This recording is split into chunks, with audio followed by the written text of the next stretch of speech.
खुलुमबाय गासैखौबो बड'लेण्ड बुब्लि नायगिरि लोगो नोंथांमोनखौ गिबियावनो बरायनो लाबाय। दिनै आङो मोगामोगि लानो नागिरदों 25 नं बागानपारा बियाबनि इउपिपिएलनि बिजाथि मानगोनां कातिराम बर' सार बिथांजों आं दान्दिसे सम मोगामोगि लागोन आरो बिथांनिफ्राय नैबे आथिखालनि राजखान्थि आरो नैबे ओनसोलनि राजखान्थिनि सोमोन्दै बिथांजों आङो गोबां बाथ्रा सावरायगोन। गिबियावनो नोंथांखौ बड'लेण्ड बुब्लिनि जानानै बरायनो लाबाय। आंबो नोंथांनिसिम बड'लेण्ड बुब्लिनिसिम साबायखर थाबाय। आं नोंथांनिफ्राय मोनथिनो लुबैदों जे नोंथाङा नैबे बागानपारा बियाबाव जे बिजाथि महरै इउपिपिएल राजखान्थि हान्जायाव नोंथाङा बाहागो लानायनि गुबै थांखि बे थांखिखौ नोंथांनिफ्राय मोनथिनो लुबैदों। नैबे इउपिपिएल हान्जायाव बाहागो लानायनि जि गुबै थांखि बियाबल' नङा, बे जेब्लासिम माने पिसिडिआर गठन खालामदोंमोन जेब्ला 2015 मायथाइयाव बे समावबो आङो 2015 मायथाइयावबो पिसिडिआरनि जानानै नैबे बागानपारा बियाबाव आं बिजाथि हिसाबै आङो कन्टेस्ट खालामदोंमोन, बादायदोंमोन। आरो बेनि उनावनो जेब्ला इउपिपिएल राजखान्थि हान्जा दाबाय, बे समाव माने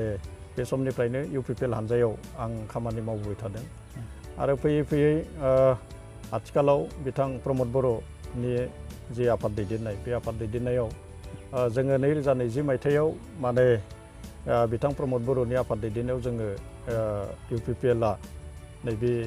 बिटिसि बिसायख'थियाव जोङो माने बादायलायदों। आरो बे हिसाबैनो आंबो नैबे ओनसोलनि जिखिनि जेंनाफोर, जिखिनि माने जेंगोनाफोर ना, आरो फारसेथिंजाय जे दाख्लैबावै 2020 मायथाइनि 27 जानुवारियाव जि बिटिआर सुक्ति जाबाय, बे बिटिआर सुक्तिनि जिखिनि दफाफोर, बे दफाफोरखौ मावफुंनायनि जिखिनि मोनसे थांखि, आरो बेफोर थांखिफोरखौनो लानानै आरो ओनसोलनि नैबे जोंनि बागानपारा बियाबजों लोगोसे एन्टायार जि बिटिसि ओनसोल बेखौ जौगाहोनायनि जि थांखि, बे थांखिजोंनो आं इउपिपिएलनि बिजाथि हिसाबै आं बेवहाय बागानपारा बियाबाव आं गसंथिदो। दा नोंथाङा जे जिहुते राजखान्थि फोथाराव नोंथाङा ओंखारबाय बे 2015निफ्राय, दा बे गोलाव बोसोराव जे नोंथाङा माबेखौ जे राजनितिक फोथाराव आंखाल बेखौ नोंथाङा नुहुरो? दा बे खेथ्रआवथ' राजनितिक फोथाराव आंखाल होननानै बुङोब्ला दा जोंनि जि एन्टायार जि बिटिसि बागानपारा बियाबखौ लादेरफानानै जि एन्टायार बिटिसि, बे बिटिसियाव जोङो नुनो मोन्दों मा थांनाय 15 बोसोर माने बिपिएफआ सासन खालामबाय। बे बिपिएफआ सासन खालामनाय समाव जिखिनि माने जेंनाफोर ना, जिखिनि जेंनाफोर 2003 मायथाइयाव बिटिसि सुक्ति खालामदों, आरो बेनि उनाव 2015 मायथाइनिफ्राय मोनसे माने बिसायख'थि जायखौ जों इलेक्टेड गभर्नमेन्ट होननानै बुङो, बे इलेक्टेड गभर्नमेन्टआ फैबाय। आरो बेनि उनाव जिखिनि खामानिफोरखौ नैबे बिटिसि सरकारा थांनाय 15 बोसोराव मावनांगौमोन, दा बेवहाय जोङो नुनो मोनाखै। दा जेरैबायदि खामानि मावनांगौ, बे लामानिफ्राय लानानै लोंग्रा दैनिफ्राय देहा फाहामनायनिफ्राय आरोबाव बेवहाय जि सुबुं धोन जौगाहोनायनि जिखिनि राहाफोर, बैफोर राहाफोरखौ निश्चय जोङो बिटिसि ओनसोलजों लोगोसे नैबे स्पेसियेलि जोंनि जि बागानपारा बियाब, बे बागानपारा बियाबाव जोङो नुनो मोनाखै। गोबां जेंनाया जोंनि गेजेराव दोङो, गोबां अभाबा नैबे बागानपारा बियाबाव दोङो। थांनाय 15 बोसोराव माने लोंग्रा दैनि जि जेंना ना, बे लोंग्रा दैनि जेंनाखौनो माने एसेबो माने 1%बो बिथांमोना मा खालामनो हायाखिसै, सल्भ खालामनो हायाखिसै। नङाबा एसां खमाय मोनबाय, एसां सम मोनबाय, थेवबो बिथांमोना 1%बो बेखौ माने सल्भ खालामनो हायाखिसै। आरो बेनि अनगायैबो हान्थामेलानि जिखिनि जेंना बेफोरथ' दोङो, माने सुबुं धोनखौ जौगाहोनायनि जिखिनि जेंनाफोर बेफोरथ' दोङो। दा बागानपारा बियाबाव दिनैसिमबो एसेबां गिदिर माने आथिखालाव बागानपारा बियाबा एराउन्ड माने 80,000 भटारजों बियो माने दाजानाय मोनसे बियाब। आरो बेवहाय जों जिखिनिखौ नुदों, बेवहाय सुबुं धोन जौगानायनि जिखिनि मोनसे इनस्टिटिउसन, हायार जि इडुकेसन होननानै इनस्टिटिउसन होननानै बुंनाय जायो, बेवहाय जोङो बेखौ नुनो मोनाखिसै। आरो बेनि अनगायैबो बागानपारा बियाबल' नङा, दे जोंनि जि बिटिसिनि जिखिनि रांखान्थि, बे रांखान्थिया आबादजोंनो सोनारो। आरो नैबे आबादानो जोंनि गिबि माने थांना थानायनि राहा। आरो बे हिसाबै नैबे आबादथिलिफोराव आबादारिफोरनो जिखिनि माने दै जगायनाय ना, गोग्गो दै जगायनाय, जिखिनि हा खुरखानाय, जिखिनि होबथानाय, बेफोर हाबाफारिफोरखौ जों बेवहाय जानायखौ जोङो नुनो मोनाखै। गोबां माने बेवहाय बान्दोनि गोनांथि दोङो, हा खुरखानायखौ होबथानो थाखाय माखासे ड्रपनि गोनांथि दोङो इरिगेसन जि फेसिलिटिस बेफोर दोङो दा बैफोरखौ खिन्थु जोङो बेवहाय जों खालामनायखौ जों नुनो मोनाखै बेनि अनगायैबो जोङो नुनो मोन्दों थांनाय 15 बोसोराव माने BPF सरकारा माखासे भटारनिफ्राय भटखौल'सो लाबाय भटखौल'सो लादों खिन्थु बेवहाय माने जिखिनि भटारफोरनो मिनिमाम मोनसे माने सुबिदा बे सुबिदाफोरखौनो जोङो होनायखौ जोङो नुनो मोनाखै दे थांनायाव भारत सरकारा मोनसे दंमोन मा जिर' बेलेन्सनि जि एकाउन्ट्स ना बे जिर' बेलेन्सनि एकाउन्ट्सखौनो जायगा जायगा माने बे एकाउन्ट्सखौनो लानो थाखाय माने बे माने रावबो एवार खालामनानै बा रावबो एवारनेसखौ खालामनानै होआखै बै समाव बेनि अनगायैबो गोबां दुखिया रायजो राजानि जिखिनि माने जब कार्ड बे जब कार्डफोरा गैया आरो बेनि अनगायैबो जिखिनि PMAY होननानै बुङो बे PMAY नि जिखिनि न'फोर बे मोननांगौफोरखौ मोननायखौ नुवाखै आरो बेनि अनगायैबो जायफोरा माने मोनदोंमोन एफा एनै बेबो आथिखालाव बियो हाबदान जानानै दोङो दा बेबायदि अनेक जेंनाया जोंनि बागानपारा बियाबाव दोङो आरो निस्सय बेफोर जेंनाखौनो जों गोदान सरकारा फैनाय जिखिनि 2020 मायथाइनि जि दाखालि जानो गोनां दाखालिथ' 4 एप्रिलाव जानो गोनांमोन नाथाय जि COVID-19 नि जि मोनसे बेरामनि जि साग्लोबसारनाय बे साग्लोबसारनायखौ नायनानै थारैनो आसामनि जि बिसायख'थि आयोग बे आसामनि बिसायख'थि आय'गा बेखौ दोनथ'दों आरो बे हिसाबैनो जोंबो UPPLआ माने सरकारनि जिखिनि मोनसे थांखि बे थांखिखौ जोङो मान होनानै जोङो दासिमबो माने बिसायख'थिखौ जोङो नेबाय थादों आरो जुदि बिसायख'थिया दिनै नङा गाबोन जायो गाबोन नङा समफोर जायो अब्लाबो जोङो UPPLआ देरहागोन आरो देरहानानै थारैनो जोङो BTCयाव जोङो UPPLआ सरकार गठन खालामगोन आरो जोङो जोंनि जिखिनि जेंनाफोर दङ बे जेंनाफोरखौ जोङो थारैनो जोङो सुस्रांनो हागोन दा नैबे बागानपारा बियाबाव जिहेतु गोबां पलिटिकेल पार्टिफोर दङ दा बेनि गेजेराव नोंथाङा सोरजों कन्टेस्ट जागोन बायदिखौ नोंथाङा नुहुरो दा बेवहाय ओरैनो आं जिखिनिखौ नुदों दे आथिखालाव जिखिनिखौ नुबाय थादों दा जोङो कन्टेस्टआ BJPजोंनो जागोनखौ जोङो रोखाखौ नुहुरदो आरो बेनि अनगायै बेलेग माने राजखान्थि हान्जाया कन्टेस्टथ' नङा बियो नैथि पजिशनाव फैगोन माने BJPआ आरो बेनि अनगायै गुबुन राजखान्थि हान्जायाथ' माने माबायाव फैनो हानाय नङा फ्रन्ट लाइनाव फैनो हानाय नङा जिहेतु BPFआ थांनाय समाव बेवहाय बागानपारा बियाबाव जिहेतु उइनार जादोंमोन दा बे बेलायाव बिथांमोननियाबो जिहेतु एसे स्ट्रं दं दा बे बिथांमोनखौ जिहेतु नैबे बेलायाव नोंथाङा थार्ड पजिशनाव बिथांमोनखौ थागोन होनदों दा पर्यायाव बिथांमोननि थासारिया माबायदि दा बे समावथ' जों जिखिनिखौ नुबाय थादों दा MCLA बिथांनि मोननैसो इन्टारभिउ आं नुदों बिथां बारग' MCLA फलिन्द्र बसुमतारीनि मोननैसो इन्टारभिउ आं नुदों दा बिथाङाथ' खामानि मावनो हायिखौ गावनो माने माबाजों आरो गावनि सिमान जादों आरो बेबायदियाव थांनाय जिहेतु माने 15 इयार्स गाव सिमान जानायजों लोगोसे रायजो राजाफ्रा जिखिनिखौ मोगथाङाव नुबाय थादों दा बे हिसाबै माने थारैनो रायजो राजाफ्रा आरोबाव मोनसे खोथाखौ रायजो राजाफ्रा नागिरदों बे मोनसे सोलायनाय आरो बे सोलायनायखौ नागिरनायनि थाखायनो बिथांमोननि जि बारग' MCLA लोगोसे जि BPFनि जि माने 15 बोसोर खाखन खालामबाय बे खाखन खालामनायनि जि मोनसे कनसिकुवेन्स होननानै बुंनाय जायो बे कनसिकुवेन्सआ मोजां नङा आरो बेनि थाखायनो नैबे बागानपारा समस्थियाबो बिदिनो बेनि बे 15 बोसोरनि जि BPFनि खाखन बेनि जि कनसिकुवेन्स बियो मोजां नङा आरो बेनि थाखायनो थारैनो नैबे बागानपारा बियाबनि जिखिनि माखासे भटार्स रायजो राजाफोर दङ बिथांमोना BPFखौ एखेबारे उनफिनखाबाय आरो बेनि थाखायनो बिथांमोना थारैनो नैबे 2020 मायथाइनि जि BTC बिसायख'थि बेवहाय जोबोद माने गाज्रियैनो जेनगोन आं नोंथांनाव सोंनो लुबैदों जे नोंथाङा देरहाखांनायनि उनाव नैबे ओनसोलनि थाखाय गिबियाव नोंथांनि खामानिया मा जागोन दा नैबे ओनसोलाव आं दहायनो होनदो दे लोंग्रा दै गोग्गो लोंग्रा दैनि अभाब गेजेर गेजेर नोंथांमोनाबो नुदों नङा होमबा गेजेर सम नुदों माने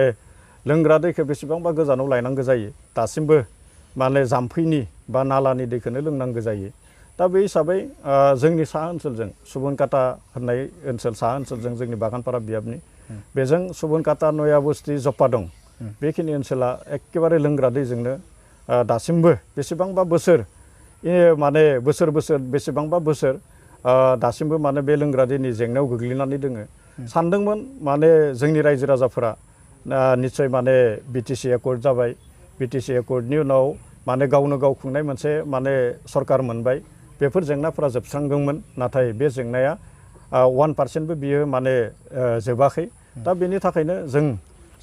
जोङो नैबे सरकार फैनायनि उनाव निस्सय गोग्गो लोंग्रा दैनि जिखिनि जेंना बेखौ जोङो फोजोबस्रांनांगोन आरो बेनि अनगायैबो आं दहायनो बुंदों दे जोंहा माने नैबे बिटिसिल' बागानपारा बियाबल' नङा बिटिसि ओनसोल आरो आसामानो जिहेतु माने बेनि रांखान्थिया आबादनि सायावनो सोनारो 70 जौखोन्दोआनो माने आबादनि सायाव सोनारो दा बे हिसाबै आबादखौ जोङो गोख्रों खालामनांगोन दा बेवहाय आबादनि थाखाय आबादथिलियाव जि दै जगायनाय हा गिसि गानाय बेबायदि माखासे जेंनाफोर दोङो आरो बेवहाय जोंहा गोबां आबाद मावो आबादारिफोरनि थाखाय बे आबादखौ दोनथुमनो थाखाय दाथ' माने लकडाउन सोलिबाय थादों जोंनि आबादारिफोरा जोबोद हालाय हाफाय जादों जोंहा जुदि मोनसे मोजां कोल्ड स्टरेज जुदि थानायमोनब्ला जोंनि आबादारिफोरा बेवहाय माने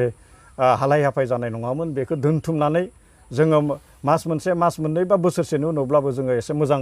बेसेन लानानै जोङो बेखौ फाननो हागौमोन दा बेवहाय कोल्ड स्टरेजनि जेबो माने माबा गैया बेबस्था खालामनाय जायाखै थारैनो जों सरकार फैनायनि उनाव बे कोल्ड स्टरेजनि जि बेबस्था बे कोल्ड स्टरेजनि बेबस्थाखौबो जों बेवहाय खालामगोन खारन जोंनि बागानपारा बियाबाव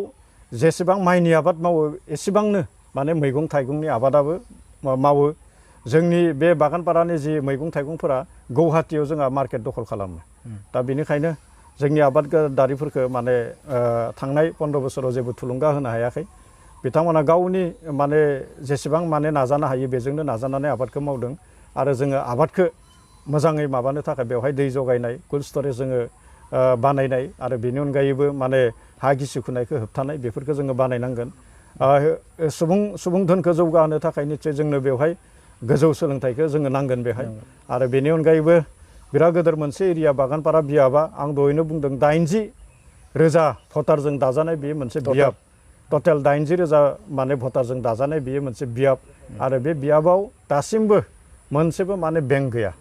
बेयो जोंनि थाखाय माने जोबोद माने दुखुनांथाव जोबोद गोजानाव थांनांगौ जायो 20 किल'मिटार होसोनानै मसलपुरजों थांनांगौ जायो 22 किल'मिटार होसोनानै जोङो नलबारियाव थांनांगौ जायो दा बेबायदि एफा गोजानाव जोंहा बेंकफोरासो दोङो दा बेनिखायनो जोङो नैबे सरकारा थारैनो आं पार्सनेलि नैबे बागानपारा बियाबाव देरहानायनि उनाव जि बेंक गायसननाय बे बेंक गायसननाय राहाया जोंहा जागोन आरो बेखौ जों खालामगोन आरो हान्था मेलानि माखासे जेंनाफोर दोङो जाय बाथ्राफोरखौ बारगै एमसिएलए फलेन्द्र बसुमतारिया गावनो गावनि इन्टारभिउ बेफोर बाथ्राखौ बुंदों आरो बेबायदिनो हान्था मेलानिबो माखासे खामानिफोरखौ जोङो मावनांगोन आरो बेखौनो जोङो मावनो थाखाय जों आखायाव लादों आरो बेनि अनगायैबो जार तालुक होननाय माने बराखात होननाय माखासे माने पाग्लादिया सेर जोंनि दिरिं दैमा सेर माने हा गिसि खुनाय दोङो माथावरि बायनाय दोङो बेफोरखौ जोङो फाहामनायनि जि राहा लामा बेखौ जोङो लागोन आं नोंथांनाव सोंनो लुबैदों जिहेतु सरकार खुंनायनि बेलायाव एसे सोंनो लुबैदों नोंथांनाव जे इउपिपिएल राजखान्थि हान्जाया जिहेतु मोनसे दाबि जनायबाय थादों जे बे बाराव सरकारखौ खुंगोन आरो रायजोफोराबो खायसे बाथ्राखौ बुंदों जे बे बाराव सरकारा खुंगोन दा नोंथाङा बेसेबां फोथायो बेसेबांसो मासि लानानै देरहागोन बायदि नोंथाङा सानो जोङो बेवहाय एबसुलुट मेजरिटि लागोन जों इउपिपिएलआनो एबसुलुट मेजरिटिखौ लागोन आरो इउपिपिएलआनो गावनो एबसुलुट मेजरिटिखौ लानानै 2020 मायथाइयाव जोङो इउपिपिएलआनो जोङो सरकारखौ दागोन जोंहा बेवहाय जेबो गोनो गोथो बा जेबो माने दाउटनि बाथ्रा थाया जोङो एबसुलुट मेजरिटि लानानैनो जोङो सरकारखौ गठन खालामगोन बेसेबांसो मासि मोनगोन ओरैनोथ' दिनैनि समाव जोङो 40 आउट अफ 40 ना आउट अफ 40 जोङो 27नि बारा मासि मोननानै जोङो सरकारखौ गठन खालामगोन जेब्ला सरकार खुंगोन अब्ला लाइमोनफोरनि थाखाय स्पेशेलि माबाफोर थागोन नामा दा लाइमोनफोरनि थाखाय थागोन खारन दिनैसिम जोङो नुनो मोन्दों मा आउट अफ माने 165%आनो लाइमोन 65%आनो लाइमोन आरो बै हिसाबै लाइमोनफोरनि थाखाय जोङो माखासे आसनिफोरखौ माखासे परिकल्पनाफोरखौ जोङो लादों जेरै दासिम जोंहा जोंनि जि सेन्ट्रेल इलेक्सन मेनिफेस्ट' बेवहाय लाइमोनफोरनि थाखाय जोङो माखासे जोंनि प्लेनिंफोरखौ जोंनि स्किमफोरखौ जोङो लाखिनानै दोनदों दा बे हिसाबै जोंनियाव माखासे लाइमोनफोर दोङो इडुकेटेड आरो आनइडुकेटेड माने आनएमप्लयड इयुथफोर दोङो दा इडुकेटेड जिखिनि आनएमप्लयड इयुथ बिथांमोननि थाखायबो आरो आनइडुकेटेड जिखिनि माने आनएमप्लयड माने इयुथफोर दा बेफोरनि थाखायबो जों जि जब अपरचुनिटि बे जब अपरचुनिटिखौ जोङो निस्सय जोङो बिटिसि हिसाबै बिथांमोनखौ जोङो एकमडेट खालामनो हागोन गोबां माने स्कप दोङो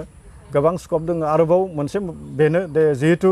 दाखालि 2020 मायथाइनि 27 जानुवारियाव जोंहा जि मोनसे बिटिआर सुक्ति जानानै थांबाय बिटिआर गोरोबथा जाबाय बे बिटिआर गोरोबथायाव एबार जोंनो बिटिसिआव गैयामोन बियो खिन्थु नैबे बिटिआर गोरोबथायाव जोंनो जि माने कटेज इन्डास्ट्रि ना स्मल स्केल जि इन्डास्ट्रि बे इन्डास्ट्रिखौ जिहेतु जोंनो वान अफ दि डिपार्टमेन्ट हिसाबै हरदों दा बेवहाय जोङो माखासे माने जोंहाथ' बिटिसिआ माने इन्डास्ट्रियेल एरियायानो दंखाया खिन्थु जोङो नैबे इन्डास्ट्रिखौ जोङो निस्सय गायसननानै जोङो जोंनि जिखिनि लकेल इउथफोर बे लकेल इउथखौ जों बेवहाय निस्सय एकमडेट खालामनो हागोन आरो जोङो निस्सय जब जि अपरचुनिटि बे जब अपरचुनिटिखौ जोङो प्रभाइड खालामनो हागोन नोंथांनाव मोनसे बाथ्रा सोंनो लुबैदों जिहेतु बेयो सेन्ट्रेल इउपिपिएलनि नैबे स्किम बायदि जाहैगोन नङाब्ला देरहाखांनायनि उनाव नैबे एरियानि थाखाय बा एरियायाव नोंथांमोननि जे बागानपारा बियाब बे बियाबनि थाखाय नैबे लाइमोनफोरनि थाखाय स्पेसियेलि माबाफोर थागोन नामा बेवहाय दा बेवहाय जुदि उइनार जालाङोबा स्पेसियेलि होननायनि माने प्लेनिंआ जोंहा सेन्ट्रेल मेनिफेस्ट'आवनो जोंहा हाबखाजोबनानै दोङो आरो बेनि अनगायैबो जोङो इमिडियेट माने जोङो जिखिनि माने जोंनि जि बागानपारा बियाबाव जोंहा माखासे माने हेन्डलुम एन्ड टेक्सटाइलनि माखासे इनस्टिटिउटफोर दङमोन दा बेखौ लास्ट 15 इयार्सआव जेबो माने खालामनाय जायाखै आरो बे हिसाबैनो जोङो माखासे लाइमोनफोरखौ ना जाय लाइमोनफोरा दासिम माने बाहेरायाव थांनानै खामानि मावहैनो गोनां जादों एखे खामानिखौनो नैबे जोङो जि खामानिखौ जों बेवहाय प्रभाइड खालामगोन बे एखे खामानिखौनो बाहेरायाव थांनानै बिथांमोना मावहैनांगौ जादों दा गोबां स्कप दोङो बेवहाय आं दहायनो बुंदोंबा जोङो कटेज इन्डास्ट्रिफोरखौ बहायनानै ना कटेज इन्डास्ट्रिफोरखौ जोङो बहायनानै बा निस्सय जोङो जोंनि नैबे लकेल इउथफोरखौ जोङो एबजर्ब बा जब अपरचुनिटिखौ जोङो प्रभाइड खालामनो हागोन आरो बेबायदिनो जि प्लेनिं बे प्लेनिंखौ जोङो खालामनानै दोनखानाय जादों थ' नोंथांजों गोबां बाथ्रा सावरायबाय नैबे समाव आङो जोबथि नोंथांनाव सोंनो लुबैदों बा जोंनि भिउवारफोर दं बिथांमोननो नोंथाङा जे नोंथांनि जे बियाबनि रायजोफोर जोंनि चेनेलनि जाना नोंथाङा माबाफोर बुंगोन नामा दा नैबे आंनि बियाबनि जि रायजो राजा बिथांमोनखौ आं नोंथांनि जि बड'लेण्ड बुब्लि बे बड'लेण्ड बुब्लि माने चेनेलनि गेजेरजों आं बेखौनो खावलायनो नागिरदों दे बिसायख'थिया गाबोन बा समफोरानो जा बेजों माने खोथा गैया दे जोङो थांनाय 15 बोसोराव नैबे बिपिएफनि जि मोनसे खाखन बे बिपिएफनि खाखनखौ फोजोबनानै मोनसे मोजां खाखन मोननो थाखाय माने गासै रायजो राजा गासै भटार बिथांमोनखौ आं माने जों इउपिपिएल बे इउपिपिएलखौ मदद खालामनो थाखाय आं गुरै खावलायदों नैबे समाव बिथां कातिराम बर' सार बिथांजों गोबां बाथ्रा सावरायबाय आरो बिथाङा जोंनो दान्दिसे सम होबाय नैबे समाव आङो बिथांखौ बड'लेण्ड बुब्लिनि जानानै नोंथांखौ साबायखर बावबाय गोजोन्थों गोजोन्थों आंबो आंनिफ्राय साबायखर बावनाय जाबाय